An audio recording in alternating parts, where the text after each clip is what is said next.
Telangana style చేపల పులుసు చేస్తున్నామండి. మనం 2 kgs ఫిష్కి 2 spoons chilli powder, 2 spoons salt వేసాం, 2 స్పూన్స్ ఆయిల్ వేసాం.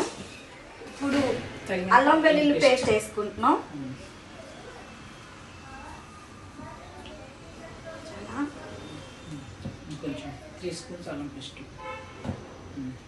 అల్లం వెల్లుల్లి పేస్ట్ మీకు కావాల్సినంత చూసి వేసుకోండి, నాకు ఇది సరిపోతుంది. ఇదంతా వేసి బాగా కలిపి కాసేపు బాగా కలుపుకోవాలి. ఫిషెస్ పట్టేటట్టు బాగా కలిపి పక్కన పెట్టుకోండి. నేను సరిపోయేంత ఆయిల్ వేసుకున్నా అండి. ఇప్పుడు ఫిష్లోకి ఎక్కువ పట్టింది ఆయిల్. ఆనియన్స్, పచ్చిమిరపకాయలు, కరివేపాకు కట్ చేసి వేసుకున్నా. 2 kgsకి నేను 3 ఆనియన్స్, 4 చిల్లీస్, కరివేపాకు వేసుకున్నా. కారం మీరు తినేదాన్ని బట్టి చూసి వేసుకోండి. మీరు ఆనియన్స్ ఇట్లా బ్రౌన్ కలర్లో ఫ్రై అయిపోయిన తర్వాత కొంచెం పసుపు వేసుకున్నామండి. అది కూడా కొంచెం లైట్గా ఫ్రై అయిన తర్వాత మనం చేపల పీసెస్లో వేసుకున్నాం కదా అల్లం పేస్ట్, ఇందులో కూడా కొంచెం 2 స్పూన్స్ యాడ్ చేసుకున్నాం. అల్లం పేస్ట్ కూడా వేగాలి. అల్లం వెల్లుల్లి పేస్ట్ ఫ్రై అయిపోయిందండి. ఇప్పుడు మనం ముందు కలిపి పెట్టుకున్న ఫిష్ పీసెస్ వేసుకుందాం.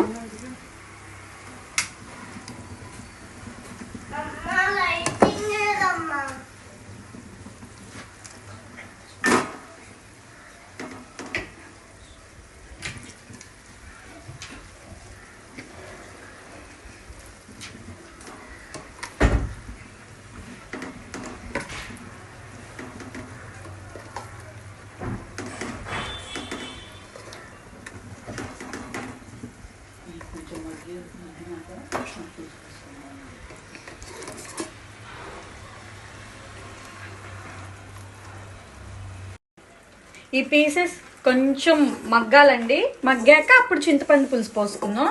ఇట్లా మసాలా మొత్తం నీట్గా వేసేయాలి తీసి మనం. ఇప్పుడు మూత పెడదాం.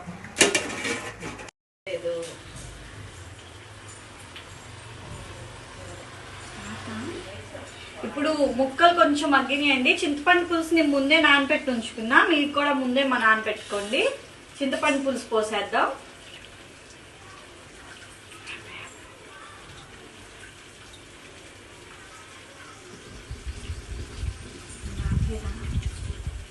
చింతపండు పులుసు పోసుకున్నాం అండి. కొంచెం వాటర్ పోసుకున్నాం.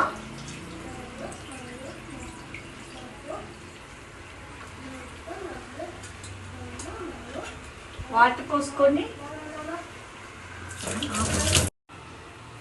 కొంచెం ఇట్లా ఇట్లా ఇట్లా కలిపి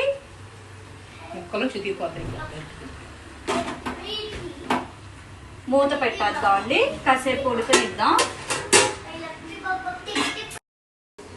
ఒకసారి ఎక్కడి వరకు వచ్చిందో చూద్దామండి. ఉడుకుతుంది. ఇప్పుడు ఒకసారి మనం ఇట్లా కలుపుకొని టేస్ట్ చూసుకొని ఏమన్నా సరిపోతే అడ్జస్ట్ చేసుకుందాం.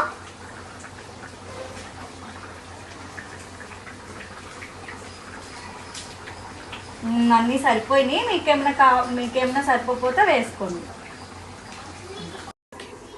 ఒకసారి చూసుకుందామండి. దగ్గర పడిపోయింది. ఇప్పుడు కొంచెం కొత్తిమీర వేసుకుందాం.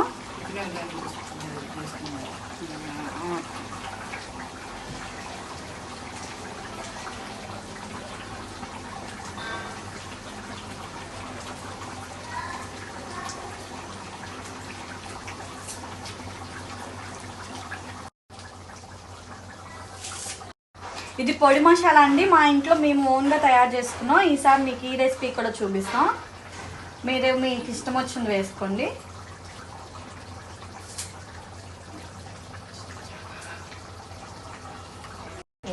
ఇప్పుడు ఇలా పొడి మసాలా వేసేసుకున్న తర్వాత కొంచెం ఒకసారి కలిపేసుకొని ఇట్లా చేపల పులుసు చాలా జాగ్రత్తగా కలపాలండి, లేకపోతే ముక్కలు పీసెస్ ఇరిగిపోతాయి.